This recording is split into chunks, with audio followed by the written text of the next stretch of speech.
Para sa lahat ng mga nawawalan ng kumpiyansa sa sarili. Yung tipong madali kang panghinaan ng loob. Yung madalas, ikaw na palang nakakahila sa sarili mo pababa. Marami ka tuloy inaayawan. Marami kang hindi sinusubukan. Panghihinayang ang palagi mong nararamdaman. Hindi lang ito dahil alam mo sa sarili mo na mahina ka, kundi dahil sa pilit na idinidikdik ng iba. And maybe you're right. Maybe they are right.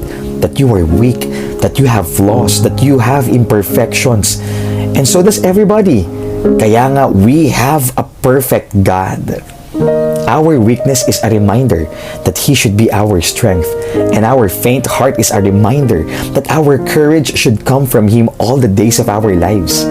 Hindi mo lang kailangan maging confident sa sarili mo sapagkat iba ang nagagawa kapag confident ka sa Diyos na sasama, lalaban at magpapanalo sa iyo.